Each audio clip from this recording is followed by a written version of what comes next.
How's it going, guys? Welcome back to another video. Today we're going to be talking about why your DPS sucks. Now, before you judge on that title there and think, what the hell, this is just pure clickbait, it is a little bit. I'm not going to lie to you guys, it is just a little bit. But at the same time, I wanted to talk about something that I get a comment on a hell of a lot. It happens all the time. It's something that I always get this comment on, and I wanted to just talk about it in one of my rant videos. So this is one of those styles. It's going to be probably me talking quite a lot. I don't know which direction this is going to go, but as long as I cover the points that I wanted to cover, then we'll be fine. Anyway, we're going to talk about the whole question of how can you do more DPS than me in less gear or in the same gear that I have? How is that possible? Why are you so much ahead in DPS? What the hell? It doesn't make sense. That's what we're going to talk about today. We're going to discuss a few things about that, and hopefully it will help a few of you guys understand, because I've been in this situation a couple of years ago as well, and I am still in the situation today, because it's something that will always happen, and there's always someone who's going to be better than you at something, unless you are obviously the best. So obviously there's a good chance that it's going to happen to everybody except one. So that's what we're going to talk about today. If you enjoyed the video, leave a like on it, subscribe to the channel if you are new. Let's talk about this, shall we? Before we get started, thank you Ace Defender for sponsoring this video. Ace Defender is a high quality SRPG masterpiece with tower defense elements. It includes an epic storyline and has over 40 chapters, which is nearly 2,000 levels, a mixture of turn-based RPG battle and tower defense modes. There are 5 hero factions. These are the Divine, Demon, Shadow, Nature, and Light. Each have a deep hero background story. There are 48 heroes at launch, with 2 new heroes added every 2 weeks. You can level up, combine heroes, and equip gear to create a powerful lineup for solo, PvE, or PvP battle. You can speed up or slow down the action with 1, 2, or 4 times gameplay speed modes as well. In PvE, you will explore dungeons and regions, engage in trials, and level up your heroes while you collect rare items. PvP will take you to the arena or across servers to King's Arena with multiple lineups. New users who download from the link at level 10 will receive 150,000 gold, 700 diamonds, 7 royal recruit tickets, 50 blue hero fragments, 50 rare random equipment fragments, and the legendary hero sealed Bulward Lipez. So make sure you download Ace Defender from the link in the description below, and once again, thank you Ace Defender for sponsoring this video.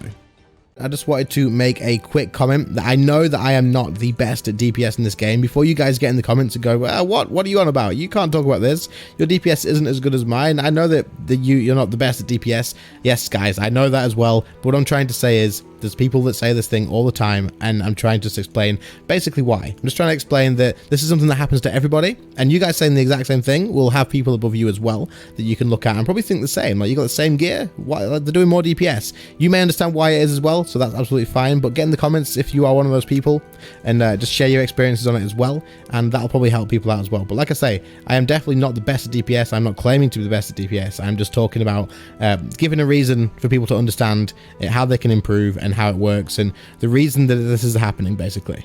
So as I said, we're going to be talking about the fact that people seem to think that their DPS is just not working as well as other people's. They're saying we've got the same gear, or I have better gear than you, but you're doing way more DPS. So there's going to be a few reasons for this, and we're going to talk about that in this video. We're going to sort of, I'd say, break it down a little bit, but we're just going to kind of go on one of my usual rants and just talk about it that way, the way it comes to my head, and that's just basically going to be the best way for me to do this. So, like I said, there's going to be a few reasons that this could be a thing, and just to cover everything to begin with, I'm going to start off by talking about the actual upgrades and the gear, things that do add up to DPS, things that you can acquire in-game, before moving on to the main big reason of why it is. But we have to start with this first to make sure you guys have got everything covered, in case you're literally just missing something that you didn't even know about. So basically, you want to make sure you have everything, like overloads and the potions, and making sure you're using things like a DPS familiar, like a Ripper Demon.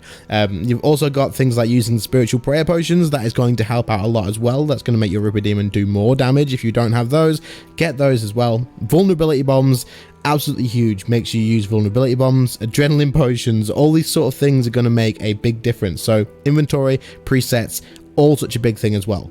The next thing, of course, is going to be your gear. People always look at gear. This is what people look at. This is what people get like stressed up on the most. They're going to look at your gear and they're going to say, well, we have the exact same gear. And this is literally the comment that I get. This is all they're looking at, is the gear, maybe the overloads and maybe the levels, and then saying, what's going on? What's the difference? So you look at the gear and you see that I've got the Essence of Finality. I've got like the elite tectonic and everything, and they go, but I've got the exact same, so why is my DPS not as good? You need to also remember that there's perks as well. If you do not have best in slot perks, then there's always room for improvement. Like, there is just always room for improvement.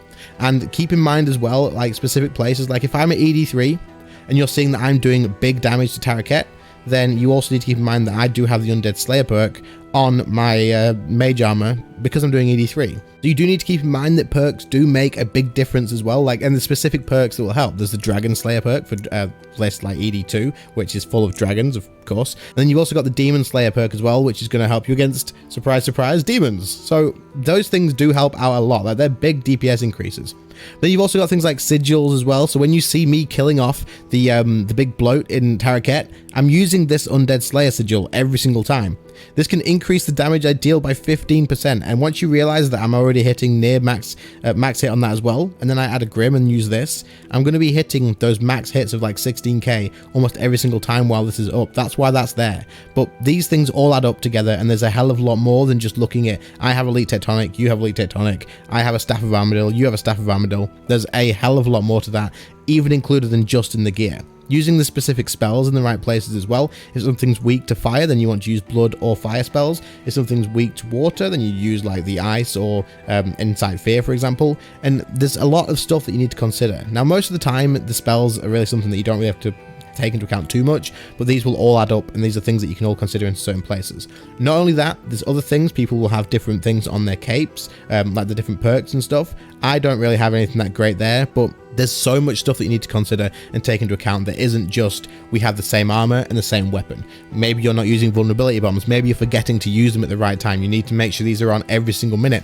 Maybe you're not applying smoke cloud to your target. That increases your crit damage, which means that you're going to be doing more damage through the entire fight. So like there's so much stuff. Make sure that you've got the right prayer on. Prayers are another big one. You may be using things like the turmoil one when you could actually have the tier 99. This is a big investment in money, but of course it is going to increase your damage, even if it is slightly. It adds up through an entire fight. 5% is 5%, but when you do that 5% across an entire fight, it does add up. Like, it really, really does. So these are other things that you need to consider as well. And every time you add one of these, your max hit changes. So for example, if I go to here and make this as my max hit mode, if I just use Dragon Breath on this first one here, as soon as that hits, you can see the max hit is 4,920. Just turning my prayer on and using it again as soon as it is ready, it goes from 4,920 to 5,511.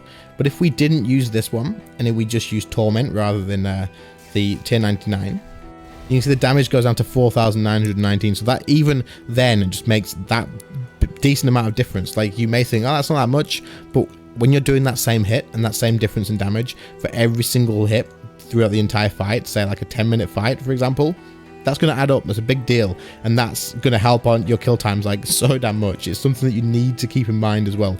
Like, if you don't have one upgrade, you're going to see a bit of a difference. So gear definitely matters. If you're looking at things like this, make sure your perks are there. Make sure you've got all the upgrades, like the overloads and stuff. This will help out a lot, but this isn't the biggest part of it. This is definitely not the biggest part of it. This is like the main bit that people sort of get caught up on. They look at the gear, but they forget to check things like the perks and making sure what god book you're using and all that sort of stuff. The next bit is something that can't be explained away kind of as easy. The next bit isn't just check your gear, check your prayers, check what familiar you're using, all that sort of stuff, because like I say, familiars and stuff all have the passives, extra damage, all that sort of stuff. It's definitely stuff you need to learn, definitely stuff you need to keep in mind when you look comparing other people's stuff as well. The next thing is just experience. It is just practice. It is just something that is going to come with time, and you're probably going to be sick to death of hearing this. Every time people ask me this on stream, if we get to the realization that we do pretty much have the exact same gear, it comes down to experience, practice, and all that sort of stuff. And they probably think, oh, for God's sake, another person telling me this. But it's important. This is absolutely huge. And this is the biggest thing between someone like myself, who has almost best in slot magic, and someone that I know that has best in slot magic as well, who can easily kill the same boss. For example, Ambassador, they can kill the same boss with 1 minute difference than I can. They are 1 minute faster than me, and the same boss with almost the same gear. Now, that is the question you guys are pretty much here for. Why is that a thing? because they just have more practice, they have more experience, they understand DPS rotations better, they have just put in more time, they just know how magic works better than I do. Now, I've just picked up the Staff of Armadillo. I have only had it for about a week, and I've rarely really even used it that much. I've not been playing as much as I would normally, and I've not put that much time into it. However, in the short time that I've had it, I've definitely improved a hell of a lot with it, and you can definitely see the difference that I've learned with it. But the person who I'm talking about has had the staff for probably months and months, pretty much like a week after it came out. They've had it, not months and months, it's only been a month, but they've had it for a long time compared to me. Basically, they've had a lot of practice to put into it, and they've been playing around with it a lot more, and they know the rotations more. Now you might think that, but that's only a rotation. If I figure out and do the exact same abilities as you, I'm still going to be doing things differently. You need to realize that you're going to be doing things that I'm not doing. You're going to be making little mistakes here and there. You're going to be making mistakes that other people don't do. You're going to be doing things off of time. You're going to be missing ticks. People who are just learning full manual, you will be missing ticks. You're going to be using an ability, but then as you're moving somewhere, you may forget to press that ability. There may be like a second or even just one game tick where you're not pressing that, but you need to realize that if you use an ability, for example, let me show you up here. If you use an ability, you're attacking this dummy over here, you're going crazy on it. Raksha is a great example of this. So you're going to be doing this, you're standing on the middle island bit and you're attacking Raksha. You're going to be just doing your normal DPS, and then when he does the spin, which is going to force you back off of the stairs, you're going to step away. And in that time that you're stepping away, if you don't attack as you run down, you've just missed out on one ability. You might be thinking, one ability is one ability, who cares? Wild magic without an overload and any things just hits around about 10k. If I put on my overload, if I put on my prayer, and then if I had an aura, which I'm not going to activate right now, and then we just wait for that cooldown to come back, wild magic now hits about 14k. That is a big difference in damage that you did not get because you didn't actually use an ability in that time. So you need to keep in mind that if you're not using stuff, if you're not casting an ability 1 second, that ability that you didn't cast is missed damage because you've not used it. You're going to be using 2 abilities in the same time that I've used 3, just because you're not out of practice. You haven't got the practice yet. You may click off and walk down the step just to make sure that all you've done is move down the step and just make sure that you don't get killed. But while I run away from the step, I'm going to be using an ability at the exact same time. I'm not going to let that miss, and there's no way I'm going to miss that. I'll queue in the next ability and then I'll move. And that's something that you'll get over time. Now, a lot of people will always say, like, it doesn't make sense, it's not okay, I don't understand why you're hitting harder, I never crit as much, or all that sort of stuff. And every now and again, you're not going to crit as much. It happens to me as well. You're going to have miss crits, you're going to have stuff that doesn't work, but you need to keep in mind that all the other stuff, there's so much stuff you need to keep in mind. It is not just you have better gear than me, or I have better gear than you. There's so much other stuff you need to learn. Timing on stuff, standing in the right place, making sure you use sunshine at the right time in the fight, not just using it whenever it's off cooldown. So many times I see people say, as soon as sunshine's off cooldown, you want to use it again. As soon as death swiftness is available, make sure you cast it. That's not true. It's just not. If you can use it 5 seconds later than when it comes off cooldown, and that way you have an adrenaline potion to use, or you have other stuff as well, like just timing on your abilities. If you've just used wild magic, you've built up adrenaline, and then your sunshine comes off cooldown, you kind of want to wait for that wild magic cooldown to be ready again, so you can get 2 of them in your sunshine. Like, there's so much stuff to take into consideration, and these are all things that you will pick up along the way. You're not going to just learn these overnight. And these aren't the sort of things that someone can just teach you straight away. You're not going to get this out of a YouTube video. You're not going to get this from this video. You're not going to watch this and then suddenly go back to the next boss and be amazing at it. It's going to be things that you have to invest time into, things that you pick up without even noticing. And you'll do it one thing at a time, or a couple of things at a time. You're not going to just suddenly pick it all up and be better overnight. That's just how it works. You're going to notice stuff in one fight. So for example, if you do 10 ambassador kills, it's your first 10 kills, you've managed to solo it, luckily on your first kill you didn't find it too difficult to do, you're in a good position, but your kill time has taken 5 minutes to solo that boss, which is actually pretty good. But the next 10 kills, on your 10th kill you get 4 minutes and 50 seconds.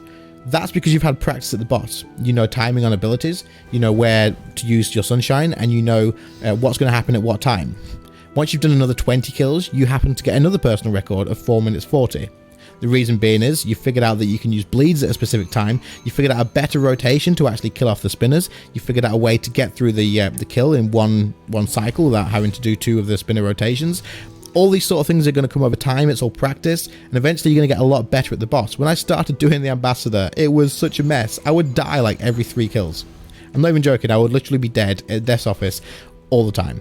But over time, I figured out how to do certain things at certain times. I figured out little tricks that I can do here and there, and I figured out how to deal with mechanics that would cause me issues and stop me from doing DPS. Because if I was stood around trying to deal with like a mechanic rather than doing DPS at the same time, eventually you get more comfortable on timings. You know when that big blue mage hit is going to come out and smack you in the face. So you know when you can use an ability, how like long you can push the timing to be able to fire off another asphyxiate, for example, or something like that. Eventually you can just do more damage. You can just output more DPS because you know when to use stuff at the right time. Asphyxiate, as I mentioned before, like literally 2 seconds ago, is a great example. You have to channel asphyxiate. You have to. That's just how it works. There's 4 hits on it, and if you cancel asphyxiate after 2 hits, you're missing out on big damage because you're going to be using abilities, probably basic abilities, that don't hit as hard. So if you use asphyxiate and then the spinner phase starts because you just don't know what health threshold that's going to start on, and you suddenly can't deal damage to Ambassador, that is a lot of missed damage. You're stood there doing nothing to him, and you've missed out on all that damage from asphyxiate. However, if you knew that was going to phase and you just used 1 basic rather than 1 hit of asphyxiate, and then you use asphyxiate to kill the spinner a lot quicker than you would have normally, then as soon as you're done with that, you can get back on Ambassador. That is going to speed up your kills. Things like this matter. It's all really, really important, and it's definitely something you need to keep in mind. Now, I know I've gone on a really long rant, and I hope this has kind of made sense, and this is kind of just the way I wanted to keep this. I didn't want to script it all out. I didn't want to basically sit down and tell you guys you have to do this and you have to do that. That is not how this works. It's stuff that takes time. When I started doing YouTube, go back and look at my early videos. Excuse the bad editing, excuse the bad audio, but just look at how I did PVM. I was super bad at the game. It was really, really bad. But I took into account everything people said in comments. I took into account everything people said, like through tips and stuff, giving me ideas and explaining how I was doing this and that wrong. And I improved. I've got a long way to go. I still have so much to learn. Like I said, there's people who have the same gear as me and do a hell of a lot better. And that is just how it works. There's always going to be someone who's better than you, unless you're like the evil Lucario or something. But even then, he still probably thinks like there's ways that I can improve this, I can do this better, I can practice this. And honestly, like if you just think that there's nothing else you can do other than buying the next gear upgrade, then you're absolutely wrong. But I just wanted to get that clear. I just wanted to make that as a point to you guys. For you guys that are all wondering why people can do more DPS with worse gear or the same gear, and you are just sort of struggling and you don't seem to be hitting as high, you don't seem to be getting anywhere near as good kill times, that's why. It's just experience, it's practice, it's knowing the boss fights, it is knowing the combat style, knowing DPS rotations. This is something you will definitely just pick up over time. You can study it, you can look into it, you can use the wiki to find out what's going to improve your times, what's going to make things a lot better. You can definitely do all that. You can ask people for tips, you can watch guides. Those are all great resources to help out a lot, but they're all things that aren't going to guarantee that you will improve. Time, practice, and actually putting the time in and effort to learn the stuff and figure it out and get comfortable to it, that is what's going to help. You'll notice when a new boss comes out that as soon as someone starts that fight, it's going to take them 5 to 10 minutes to kill it. A week later, that same person is going to be at that boss killing it in 2 minutes, making it look like a piece of cake, making people wonder why it ever took 10 minutes in the first place. It's just experience, it's just practice, and that's probably the best example I could give you guys. Anyway, I hope this video has helped you understand that. I hope it does now kind of bring away the fact that you guys are sat there thinking, why can I just not do as good as these people? What is it? What's going on? Why is my gear just not as good? It's the same, but I hit nowhere near as much. It is not fair. I hope it sort of makes you realize that everybody's still in the same boat. I'm in the same boat. I look at people with the same stuff and think, what the frick? How can you do that? Why are you hitting so much harder than me? And it's not even that. It's just timing. It's just little tricks that you pick up along the way. Just keep that in mind. But anyway, if you did enjoy the video, if it's helped you out, if it's helped you understand what's going on, if it's motivated you to get back to that boss you've been practicing and put the more time in and get better at it, then leave a like on the video, subscribe to the channel if you are new. Again, I know this has been a massive rant. It will be in my my rants playlist, of course, but guys, I feel like this is just something I wanted to cover. I get this comment all the time. I'll be linking it to people who ask this question from the future. So that's why I wanted to make this. But anyway, guys, thank you all so much for watching. Thank you to my channel members for all the extra support. I really do appreciate that. Your names will be on screen now, as always. And of course, if anyone else is interested in joining the channel members, click the join button by the sub button. You can see what perks you get. It's not just like a little name on the video and stuff. There's other stuff as well, so click that, have a look through, and if you're interested, then click the join button and get involved in that too. Anyway, guys, thank you all so much for watching. I really appreciate it, and I'll see you all in the next one. See you later, guys. Bye.